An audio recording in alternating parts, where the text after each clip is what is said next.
बच्चा रो रहा था। घर में माँ हलवा सेक रही थी, सीरा बना रही थी। आटा डाला, घी डाला, कढ़ाई को रख और सेकना चालू कर।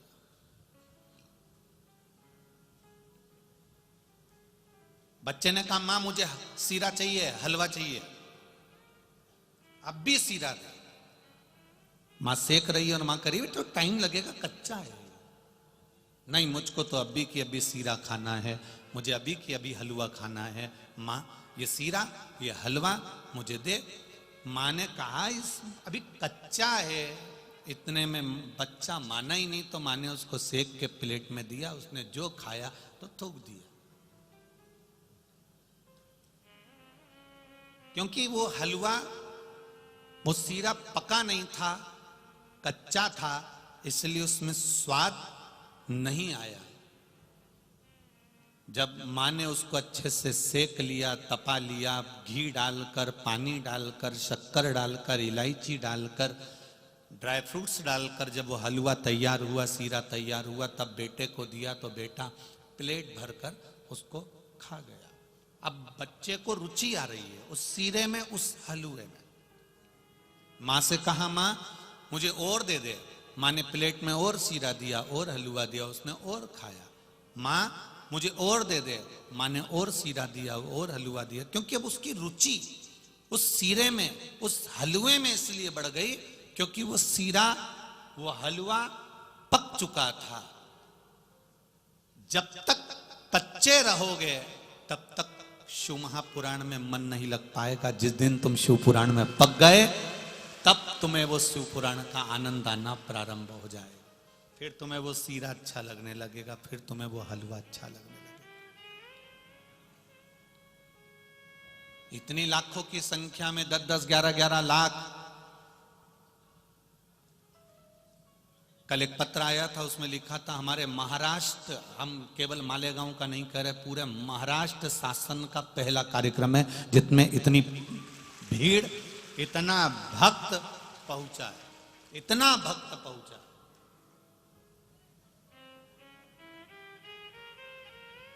रोडों पर बैठे हुए हैं, दुकानों में भरे हुए हैं, डबल पथवे पर पूरे जनता ही जनता, पूरे भक्त ही भक्त।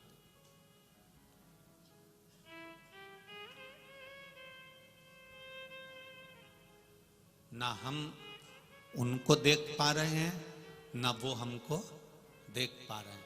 केवल ये माइक की जो व्यवस्था लगा के रखी है इन्होंने, रामश्याम वाले ने जो माइक का चोंगा वहां फिट कर दिया है, बस उसका जो भोपू का जो आवाज है, वो आवाज और उनकी दिल और दिमाग में जो टीवी पर कथा सुनी और मोबाइल पर सुनी कि महाराज इस तरह से कह रहा है और शंकर इस तरह से मिल रहा है, बस वो मिलन की आस से कथा चल रही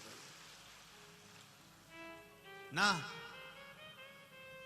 वो एक गाना याद आता है ना, आ बैठ मेरे पास तुझे देखता रहूं, ना मैं कुछ कहूं ना तू कुछ कहे।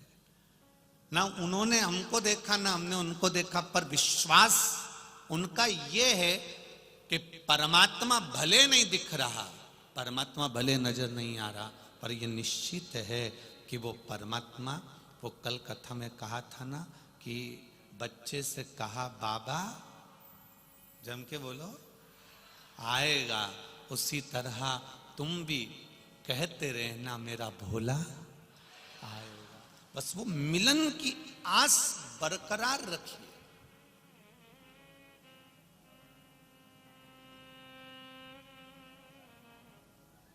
एक पक्षी के लिए स्वाति नक्षत्र की बूंद आती है क्योंकि वो स्वाति नक्षत्र का ही पानी पीता है।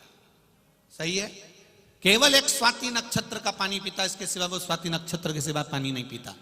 जब स्वाति नक्षत्र की बूंद एक पक्षी के लिए परमात्मा को स्वाति नक्षत्र में गिराना पड़ती है और वो बूंद वो पक्षी पीता है तो उसका पेट भर लेता है, फिर अगले स्वाति नक्षत्र का इंतजार करता है। उसी तरह परमात्मा ने पक्षी बनाया तो उसकी प्यास मिटाने के लिए स्वाति नक्षत्र का पानी भी दिया है, और आपके भीतर अगर शिव महापुराण की कथा सुनने का भाव जागृत हुआ है, शंकर को पाने की इच्छा जागृत हुई है, शिव तत्व को जानने की इच्छा प्राप्त हुई है, तो वो शंकर एक ना एक दिन आकर तुम्हारे दुख की घड़ी में जरूर खड़ा होगा, ये निश्चित।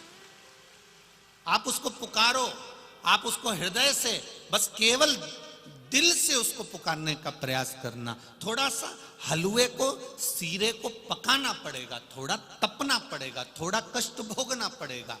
और जब दुख, कष्ट, तकलीफ आती जाती है, तब भजन का बल बढ़ता चले जाता है। एक बात याद रखना, दुख, तकलीफ, कष्ट आता है, क्यों आता है?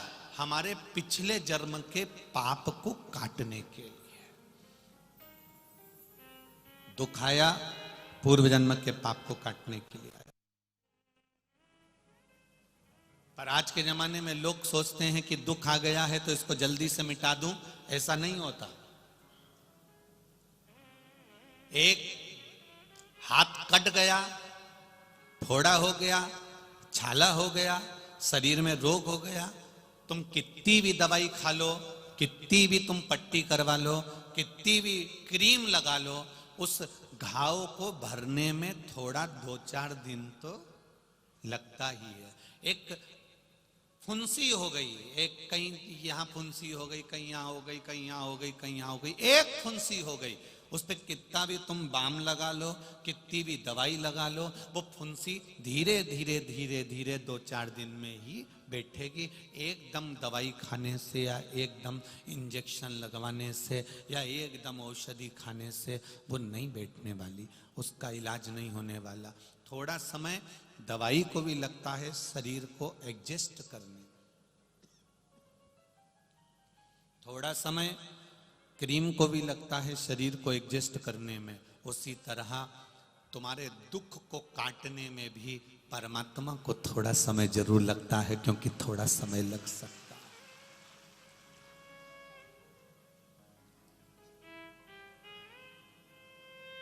पर रोज रोज थोड़ा थोड़ा अगर क्रीम लगाया है, थोड़ा थोड़ा दवा लगाई है, थोड़ा थोड़ा तत्व लगाया है, तो वो उसका फल धीरे धीरे धीरे धीरे आराम तो मिलेगा।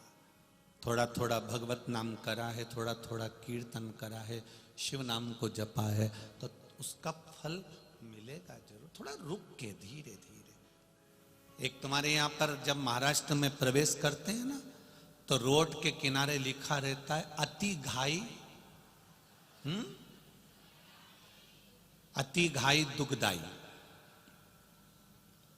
रोड के किनारे पर लिखा रहता है अति घाई दुखदाई। अगर ज्यादा जल्दी करोगे तो दुख मिल सकता है।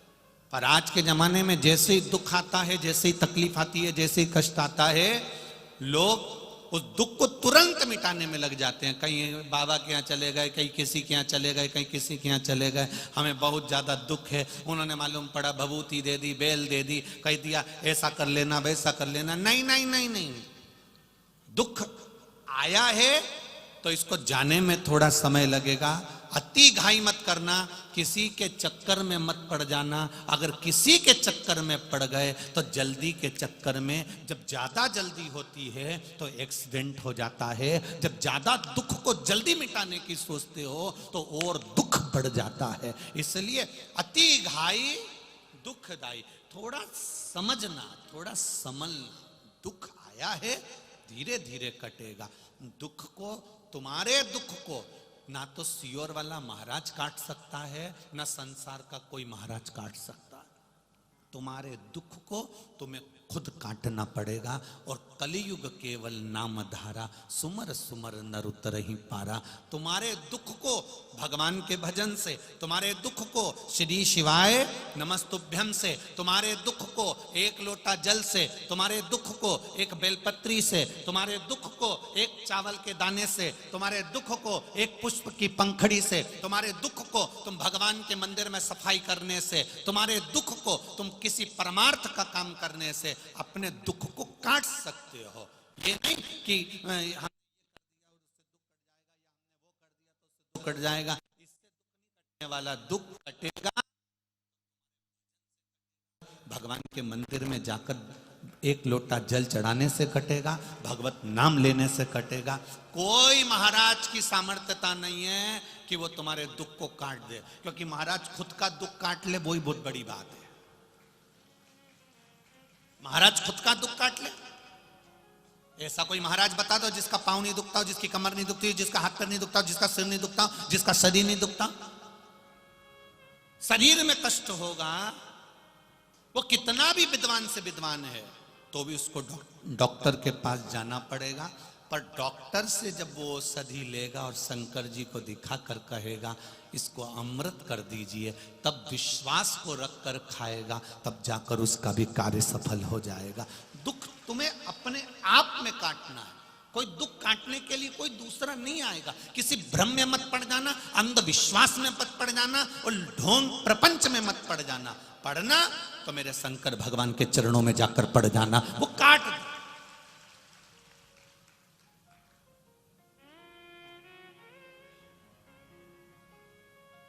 कई लोग कहते हैं गुरुजी इतने सारे महाराज आते हैं, संत आते हैं, कथाकार आते हैं, वो सबसे मिलते हैं, आप क्यों नहीं मिलते हो किसी से? हमसे मिलकर करोगे क्या? हम ना तो कुछ बताते हैं और ना हम कुछ जानते हैं, हमको कुछ आता भी नहीं। केवल ये व्यासपीठ है, ये कुबेरेश्वर बाबा की शिव महापुराण की पोथी है और बाबा का भजन है, श्री शिवाय नमस्तुभ्यम मंत्र है और एक लोटा जल है। बस इतना जानते हैं कि एक लोटे जल को चढ़ाते चढ़ाते जब सियोर वाला महाराज भी यहाँ तक पहुँच सकता है तो आप भी उस जल के सहारे वहाँ तक पहुँच सकते हो। किसी का